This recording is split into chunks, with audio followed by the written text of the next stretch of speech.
They shut the door, went back down the stairs. And as soon as they got to the bottom of the stairs, the bear, it says really loud, clang, clang, rattle, bang, gonna make my noise all day. Clang, clang, rattle, bang, bang, gonna make my noise all day.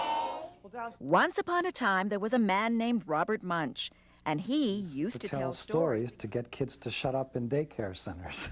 He was different, much different than most storytellers. He was a really strange person who told stories about mud puddles and kids who yelled, "Have to go pee!" And after 10 years of doing that, his boss finally said, "You got to make them into books." And that's how I got to be a writer. And that's what he did.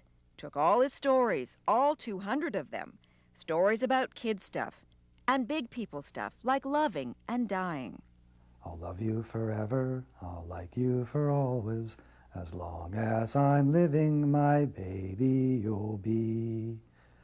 I made that up for my kids. The 2 babies who died. Yeah. He took all those stories, the sad ones and silly ones, even the ones that would later get him into hot water with some school principals and some religious leaders, and he wrote them down and found a publisher. I knew I had a special gift for storytelling because I could see that working with kids. I didn't know I had a gift as a writer. All down. Landed right on her head.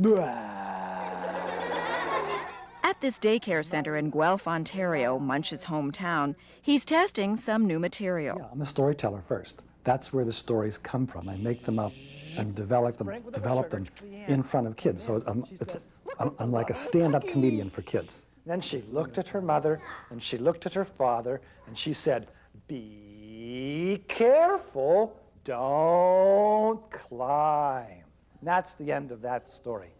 It wasn't always kids and stories and books.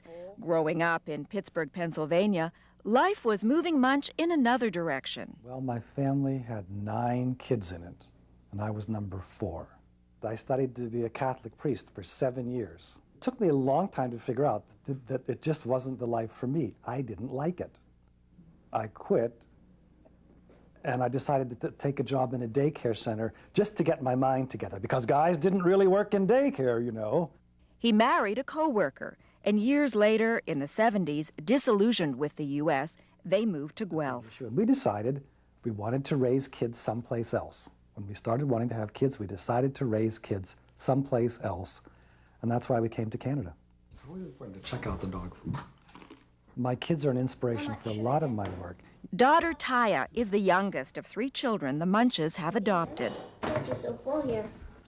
Objective critic that she is, Taya Munsch has, of course, read all her father's books. I think he's good at what he does. I think he's a really good writer. Do you think he's the best? No. Call it destiny, call it what you will. Robert Munsch is doing what he likes to do best. I think he's realistic in his stories and funny, and the kids can sense that. And it's quite obvious that he loves what he does. And that's the end of that story. And that's the end of that story. Bang, bang, gonna make my noise all day.